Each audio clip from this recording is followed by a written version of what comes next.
Chapter 6.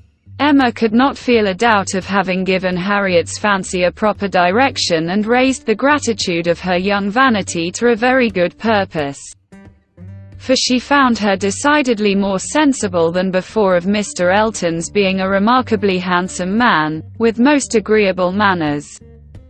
And as she had no hesitation in following up the assurance of his admiration by agreeable hints, she was soon pretty confident of creating as much liking on Harriet's side as there could be any occasion for. She was quite convinced of Mr. Elton's being in the fairest way of falling in love, if not in love already. She had no scruple with regard to him. He talked of Harriet, and praised her so warmly, that she could not suppose anything wanting which a little time would not add. His perception of the striking improvement of Harriet's manner, since her introduction at Hartfield, was not one of the least agreeable proofs of his growing attachment. "You have given Miss Smith all that she required," said he. "You have made her graceful and easy. She was a beautiful creature when she came to you, but, in my opinion, the attractions you have added are infinitely superior to what she received from nature. I am glad you think I have been useful to her." But Harriet only wanted drawing out, and receiving a few, very few hints. She had all the natural grace of sweetness of temper and artlessness in herself. "I have done very little, if it were admissible to contradict a lady," said the gallant Mr. Elton. "I have perhaps given her a little more decision of character, have taught her to think on points which had not fallen in her way before." "Exactly so. That is what principally strikes me. So much superadded decision of character. Skillful has been the hand. Great has been the pleasure, I am sure. I never met with a disposition more truly amiable. I have no doubt of it." And it was spoken with a sort of sighing animation, which had a vast deal of the lover. She was not less pleased another day with the manner in which he seconded a sudden wish of hers, to have Harriet's picture. "Did you ever have your likeness taken, Harriet?" said she. "Did you ever sit for your picture?" Harriet was on the point of leaving the room, and only stopped to say, with a very interesting naivete, "Oh, dear, no, never." No sooner was she out of sight than Emma exclaimed, "What an exquisite possession a good picture of her would be! I would give any money for it. I almost long to attempt her likeness myself. You do not know it, I dare say. But 2 or 3 years ago I had a great passion for taking likenesses, and attempted several of my friends, and was thought to have a tolerable eye in general. But from one cause or another, I gave it up in disgust. But really, I could almost venture, if Harriet would sit to me. It would be such a delight to have her picture." "Let me entreat you," cried Mr. Elton. "It would indeed be a delight. Let me entreat you, Miss Woodhouse, to exercise so charming a talent in favor of your friend. I know what your drawings are. How could you suppose me ignorant? Is not this room rich in specimens of your landscapes and flowers? And has not Mrs. Weston some inimitable figure pieces in her drawing room, at Randall's?" "Yes. Good man," thought Emma. "But what has all that to do with taking likenesses? You know nothing of drawing. Don't pretend to be in raptures about mine. Keep your raptures for Harriet's face. Well, if you give me such kind encouragement, Mr. Elton, I believe I shall try what I can do. Harriet's features are very delicate, which makes a likeness difficult. And yet there is a peculiarity in the shape of the eye and the lines about the mouth which one ought to catch." "Exactly so. The shape of the eye and the lines about the mouth. I have not a doubt of your success. Pray attempt it, as you will do it. It will indeed, to use your own words, be an exquisite possession. But I am afraid, Mr. Elton, Harriet will not like to sit. She thinks so little of her own beauty. Did not you observe her manner of answering me? How completely it meant, why should my picture be drawn? Oh, yes, I observed it. I assure you, it was not lost on me. But still I cannot imagine she would not be persuaded. Harriet was soon back again, and the proposal almost immediately made. And she had no scruples which could stand many minutes against the earnest pressing of both the others. Emma wished to go to work directly, and therefore produced the portfolio containing her various attempts at portraits, for not one of them had ever been finished, that they might decide together on the best size for Harriet. Her many beginnings were displayed. Miniatures, half-lengths, whole-lengths, pencil, crayon, and watercolors had been all tried in turn. She had always wanted to do everything, and had made more progress both in drawing and music than many might have done with so little labor as she would ever submit to. She played and sang, and drew in almost every style. But steadiness had always been wanting, and in nothing had she approached the degree of excellence which she would have been glad to command, and ought not to have failed of. She was not much deceived as to her own skill either as an artist or a musician, but she was not unwilling to have others deceived, or sorry to know her reputation for accomplishment often higher than it deserved. There was merit in every drawing, in the least finished, perhaps the most. Her style was spirited. But had there been much less, or had there been 10 times more, the delight and admiration of her two companions would have been the same. They were both in ecstasies. A likeness pleases everybody, and Miss Woodhouse's performances must be capital. No great variety of faces for you, said Emma. I had only my own family to study from. There is my father, another of my father, but the idea of sitting for his picture made him so nervous, that I could only take him by stealth. Neither of them very like therefore. Mrs. Weston again. And again, and again, you see. Dear Mrs. Weston, always my kindest friend on every occasion. She would sit whenever I asked her. There is my sister. And really quite her own little elegant figure, and the face not unlike. I should have made a good likeness of her, if she would have sat longer. But she was in such a hurry to have me draw her 4 children that she would not be quiet. 10. Here come all my attempts at 3 of those 4 children. There they are, Henry and John and Bella.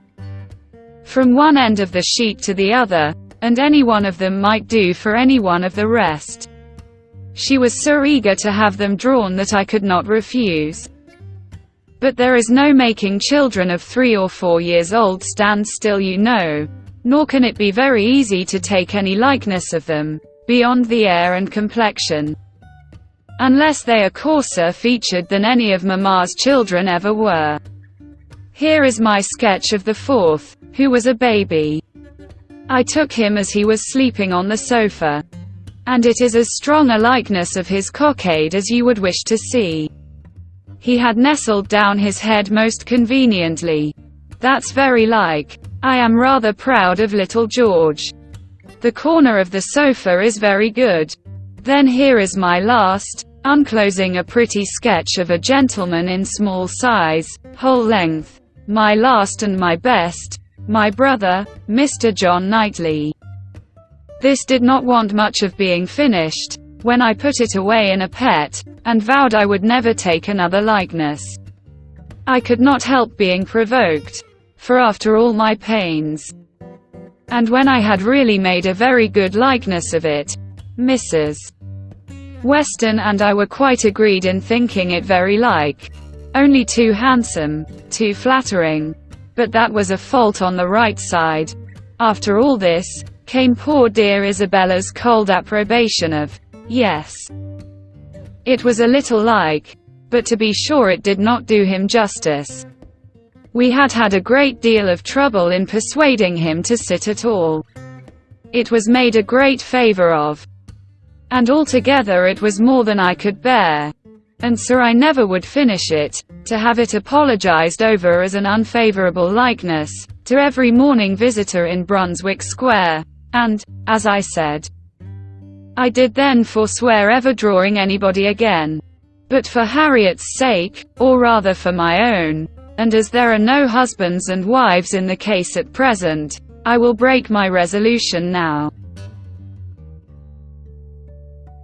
Mr. Elton seemed very properly struck and delighted by the idea, and was repeating, "No husbands and wives in the case at present indeed. As you observe. Exactly so. No husbands and wives," with so interesting a consciousness, that Emma began to consider whether she had not better leave them together at once. But as she wanted to be drawing, the declaration must wait a little longer. She had soon fixed on the size and sort of portrait. It was to be a whole length in watercolors, like Mr. John Knightley's, and was destined, if she could please herself, to hold a very honorable station over the mantelpiece. The sitting began, and Harriet, smiling and blushing, and afraid of not keeping her attitude and countenance, presented a very sweet mixture of youthful expression to the steady eyes of the artist. But there was no doing anything, with Mr. Elton fidgeting behind her and watching every touch. She gave him credit for stationing himself where he might gaze and gaze again without offense, but was really obliged to put an end to it, and request him to place himself elsewhere. It then occurred to her to employ him in reading. If he would be so good as to read to them, it would be a kindness indeed. It would amuse away the difficulties of her part, and lessen the irksomeness of Miss Smith's. Mr. Elton was only too happy. Harriet listened, and Emma drew in peace. She must allow him to be still frequently coming to look. Anything less would certainly have been too little in a lover, and he was ready at the smallest intermission of the pencil to jump up and see the progress, and be charmed. There was no being displeased with such an encourager, for his admiration made him discern a likeness almost before it was possible. She could not respect his eye, but his love and his complaisance were unexceptionable.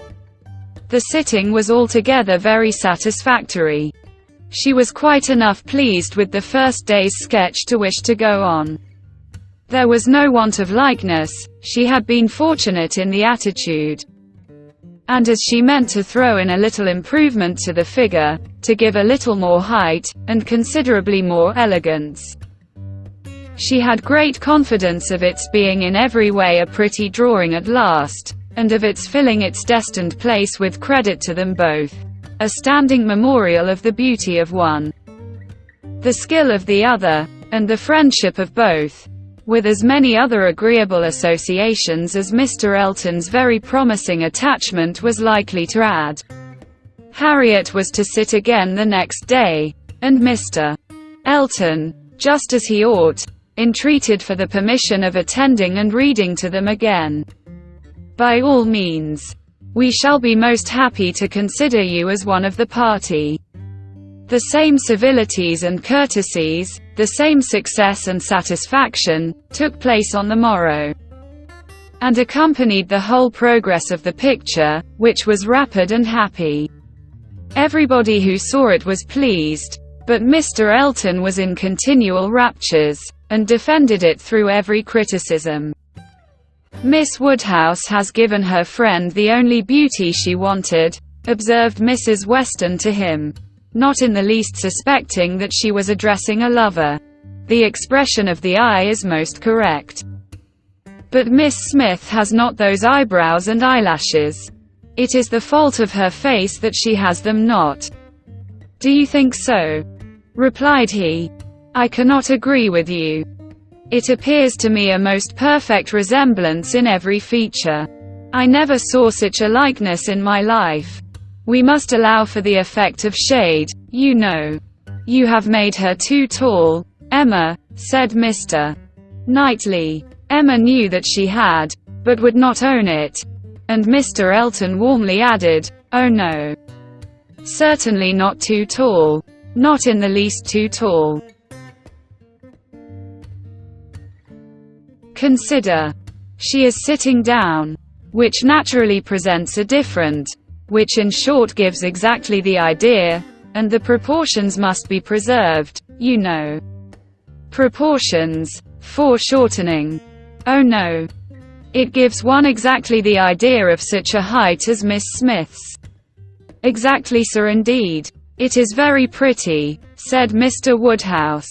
So prettily done. Just as your drawings always are, my dear. I do not know anybody who draws so well as you do. The only thing I do not thoroughly like is that she seems to be sitting out of doors, with only a little shawl over her shoulders, and it makes one think she must catch cold. But, my dear papa, it is supposed to be summer, a warm day in summer. Look at the tree. But it is never safe to sit out of doors, my dear. You, sir, may say anything, cried Mr. Elton, but I must confess that I regard it as a most happy thought. The placing of Miss Smith out of doors, and the tree is touched with such inimitable spirit. Any other situation would have been much less in character. The naivete of Miss Smith's manners, and altogether, oh, it is most admirable. I cannot keep my eyes from it. I never saw such a likeness. The next thing wanted was to get the picture framed. And here were a few difficulties. It must be done directly. It must be done in London. The order must go through the hands of some intelligent person whose taste could be depended on. And Isabella, the usual doer of all commissions, must not be applied to, because it was December, and Mr. Woodhouse could not bear the idea of her stirring out of her house in the fogs of December. But no sooner was the distress known to Mr. Elton, than it was removed. His gallantry was always on the alert. Might he be trusted with the commission? What infinite pleasure should he have in executing it? He could ride to London at any time. It was impossible to say how much he should be gratified by being employed on such an errand. He was too good. She could not endure the thought. She would not give him such a troublesome office for the world, brought on the desired repetition of entreaties and assurances, and a very few minutes settled the business. Mr. Elton was to take the drawing to London, choose the frame, and give the directions, and Emma thought she could so pack it as to ensure its safety without much incommoding him, while he seemed mostly fearful of not being incommoded enough. "What a precious deposit," said he with a tender sigh, as he received it. "This man is almost too gallant to be in love," thought Emma. "I should say so, but that I suppose there may be 100 different ways of being in love. He is an excellent young man, and will suit Harriet exactly. It will be an exactly so, as he says himself. But he does sigh and languish, and study for compliments rather more than I could endure as a principal. I come in for a pretty good share as a second. But it is his gratitude on Harriet's account.